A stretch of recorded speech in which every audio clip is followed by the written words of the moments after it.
ಎಲ್ಲರಿಗೂ ನಮಸ್ಕಾರ. ಸಂಭ್ರಮ ಶನಿವಾರದ ಕಾರ್ಯಕ್ರಮಕ್ಕೆ ಸ್ವಾಗತ ಸುಸ್ವಾಗತ.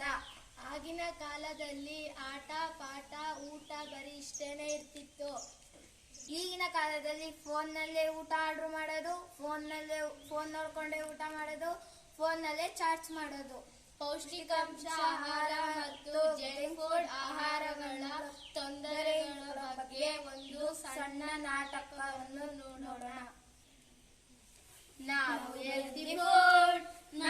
ಹೆಲ್ದಿ ಫುಡ್ ಆರೋಗ್ಯಕ್ಕೆ ನಾವೇ ಶ್ರೇಷ್ಠರು.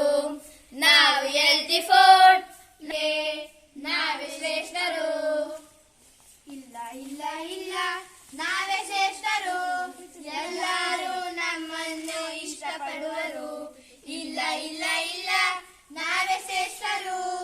ಎಲ್ಲರೂ ನಮ್ಮನ್ನು ಇಷ್ಟಪಡುವರು. ಅಯ್ಯೋ, ತುಂಬಾ ಹೊಟ್ಟೆ ಹಸಿತಿದ್ಯಲ್ಲ, ಹೋಟೆಲ್ಗೆ ಹೋಗಿ ಬಾಯಿ ಚಪ್ಪರಿಸುವಷ್ಟು ಜಂಕ್ ಫುಡ್ ತಿಂಬರ್ತೇನೆ. ಏನ್ ಆರ್ಡರ್ ಮಾಡೋದು? ವೇಟರ್ ಇಲ್ಲಿ ಬಾ. ಏನು ಬೇಕು?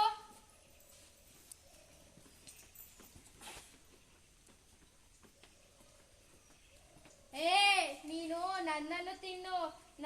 ನನ್ನ ತರಕಾರಿಗಳಿಂದ ತಯಾರಾಗಿರುವ ಪಲಾವ್ ಆರ್ಡರ್ ಮಾಡು. ಇದರಿಂದ ನಿನಗೆ ಪೋಷಕಾಂಶ ದೊರೆಯುತ್ತದೆ. ಚಿಪ್ಸ್ ತಿನ್ನು, ಚಿಪ್ಸ್.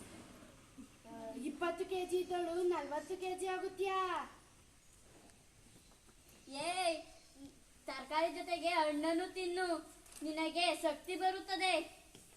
ಇಲ್ಲ ಇಲ್ಲ, ನೀನು ನನ್ನನ್ನು ಕುಡಿ. ನಿನಗೆ ಬಾಯಾರಿಕೆ ಆಗಿದೆಯಲ್ಲ, ವಿಧ ವಿಧದ ಜ್ಯೂಸುಗಳನ್ನು ಕುಡಿ. ಮಾಜಾ ಬೇಕಾ, ಸ್ಪ್ರೈಟ್ ಬೇಕಾ, ಬಿಂದು ಬೇಕಾ, ಫಾಂಟಾ ಬೇಕಾ, ಎಲ್ಲನೂ ತೆಗೆದುಕೋ. ಬೇಡ ಬೇಡ, ಅದನ್ನೆಲ್ಲ ಕುಡಿಬೇಡ. ಅದರಿಂದ ನಿನಗೆ ಕ್ಯಾನ್ಸರ್ ಬರುತ್ತದೆ. ನೀನು ನನ್ನನ್ನು ತಿನ್ನು. ನಾನು ಮ್ಯಾಗಿ, ರುಚಿ ರುಚಿಯಾದ ಮ್ಯಾಗಿ ಸರ್ರ ಅಂತ ಹೇಳ್ಬಿಡ್ಬೋದು. ಬೇಡ ಬೇಡ, ನನ್ನಿಂದ ತಯಾರಿಸುವ ಇಡ್ಲಿ, ದೋಸೆ, ಚಿತ್ರಾನ್ನ ತಿನ್ನು. ಜೊತೆಗೆ ಸಿರಿಧಾನ್ಯಗಳನ್ನು ತಿನ್ನು, ಪೌಷ್ಟಿಕಾಂಶ ದೊರೆಯುತ್ತೆ. ನಮ್ಮನ್ನು ತಿನ್ನು, ನಮ್ಮನ್ನು ತಿನ್ನು, ನಮ್ಮನ್ನು ತಿನ್ನು. ಅಮ್ಮ ಏನೋ ಹೇಳಿದ್ದಾರಲ್ಲ. ಮನೆಯಲ್ಲೇ ತಯಾರಿಸಿದ ಶುಚಿಯಾದ ರುಚಿಯಾದ ಆಹಾರವನ್ನೇ ಸೇವಿಸಬೇಕು. ಈಗ ಯಾರು ಬಲಿಷ್ಠರು ಅಂತ ನೋಡೋಣ. ಬನ್ನಿ, ಹಗ್ಗ ಎಳೀರಿ. Junk food, healthy food. Junk food, healthy food. Junk food, healthy food. ಅಯ್ಯೋ, ಈ ಜಂಕ್ ಫುಡ್ ಅಲ್ಲಿ ಬಲವೇ ಇಲ್ಲ. ಬನ್ನಿ ಬನ್ನಿ.